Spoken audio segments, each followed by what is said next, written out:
Assalamu alaikum students, how are you all? I am your science teacher Rabia. I hope you all are enjoying your science lectures. So today we are going to start exercise of chapter number 3. As you all know, we have done with our chapter number 3. So now it's time to discuss the review exercise of chapter number 3. Without further ado, let's start our today's discussion. Our today's discussion consists of objective part. As you all know, objective part has two sections in your book. Section A contains fill in the blanks and MCQs, and you have to do it on your own. You have to explore your chapter and you have to solve it on your book.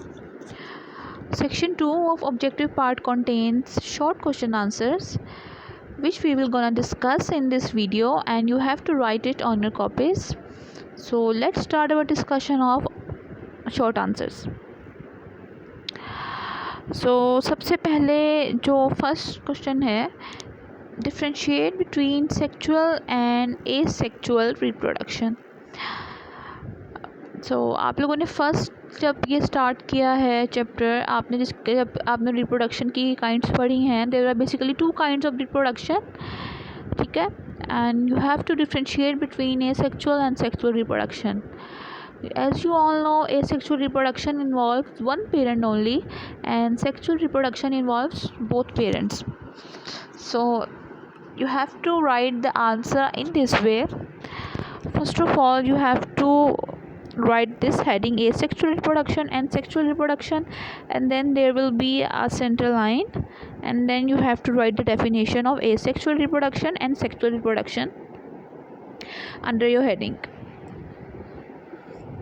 Question number 2 is, what are the male and female parts of the flower? आप लोगों ने जब ये discuss किया था तो आप लोगों ने देखा था कि मेल और फीमेल पार्ट्स और पूरे फ्लावर का आप लोगों ने बेसिकली एक स्ट्रक्चर देखा था, जिसके अंदर जो है ओवरी, ओव्यूल, ये सब कुछ होता है, ठीक है, anther, filament and sepals and petals, ठीक है. इस तरह का ये स्ट्रक्चर होता है जो कि हम लोग देखते हैं नॉर्मली फ्लावर का, ठीक है. अब आपने यहाँ पर ये क्वेश्चन किस तरह से अटेम्प्ट करना है आप लोगों ने. You have to write the heading male part here and female part here, and then there will be a centre line, and then you have to write the answer below your heading. आपने सिर्फ name लिखना है male part का, जो कि उस flower में से मेल पार्ट का जो कि मेल पार्ट कंसीडर किया जाता है, और फिर आपने उस फीमेल पार्ट का नेम सिर्फ आपने जो है मेंशन करना है. ओवरी, ओव्यूल्स जैसे हैं, और मेल पार्ट्स में आप लोग एंथर और फिलामेंट्स कंसीडर करते हैं, ठीक है. तो you have to explore this topic for the proper answer, okay. क्योंकि अब आप लोग थोड़े से बड़े भी हो गए हैं, so you have to learn the techniques of self writing, तो that will be beneficial for you. That's why I am not writing the proper answer, though I am telling you some guesses, so you have to follow the guesses and you have to explore your chapter for this. Okay, question number 3, name a few pollinators. Pollinators क्या होते हैं basically. मैंने आप लोगों को जब pollination वाला topic पढ़ाया था तो उसके अंदर मैंने आपको बताया था कि पॉलिनेटर्स बेसिकली वो एजेंट्स हैं जिनके थ्रू पॉलिनेशन होती है. आपने अपने बुक के अंदर पढ़ा है कि pollination by wind, pollination by water, pollination by animals. तो आप लोगों ने पढ़ा है कि किस किस तरह से जो है ये डिफरेंट पॉलिनेटर्स हैं जिनके थ्रू जो है पॉलिनेशन का प्रोसेस हो रहा है. और ये जो है क्रॉस पॉलिनेशन है ऑब्वियसली, क्योंकि हमें क्रॉस पॉलिनेशन के अंदर एक एक्सटर्नल एजेंट चाहिए होता है जो कि ये पॉलिनेशन करवाता है. तो you have to write the name of pollinators only, ठीक है. आप लोगों ने सिर्फ नेम लिखने हैं, आपको जितने भी ईजिली अपने चैप्टर में से मिल जाए उस टॉपिक में से, so you have to write it there. Question number 4 is define a sperm and an egg. So as you all know that sperm is known as the male gamete and egg is known as the female gamete. So the method to write the answer is, you have to write the heading first, sperm and egg, and then you have to write the answer below your heading. That's so simple, ठीक है जी. आप लोगों ने इस तरह से इसको करना है.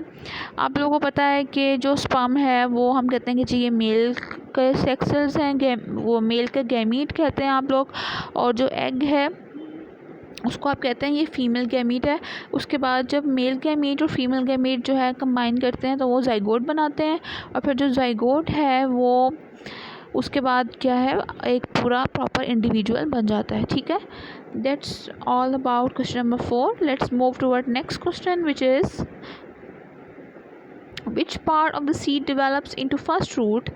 ठीक है, आप लोगों ने देखना है कि ये बताना है कि सीड का वो कौन सा वाला पार्ट है जो कि सबसे पहले रूट के अंदर जो है कन्वर्ट होता है। So as you all know, radical is the part of a seed that develops into the first root. So this is the answer of this question.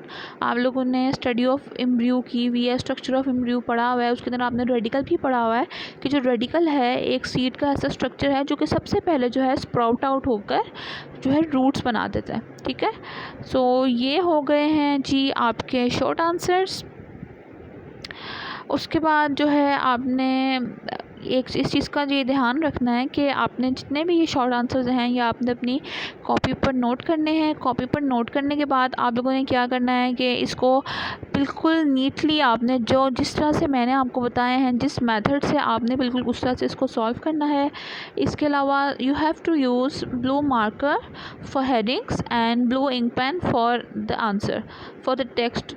ठीक है, तो आप लोगों में से मैंने काफ़ी बच्चों की कॉपीज़ भी चेक की हैं, क्योंकि बच्चों ने अक्सर क्या किया होता है कि बिल्कुल भी डिफ़ाइन नहीं किया होता हेडिंग्स को। तो अब आप लोग जो हैं बड़ी क्लासेस में चले गए हैं, तो आप लोगों ने इस चीज़ का बिल्कुल ध्यान रखना है कि आपने अपनी कॉपी को बहुत नीटली आपने एक तो लिखना है।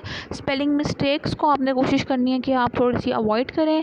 ठीक है, आप स्पेलिंग मिस्टेक्स करते हैं ना तो फिर आपकी कॉपी जो है वो जगह जगह मिस्टेक्स निकलती हैं और वो बहुत बुरा सा एक ना इम्प्रेशन पड़ जाता है। तो कोशिश करें कि आपकी जो स्पेलिंग मिस्टेक्स हैं वो ख़त्म हो। इसके अलावा आप जो हेडिंग्स हैं उनको ब्लू मार्कर से डिफ़ाइन करें।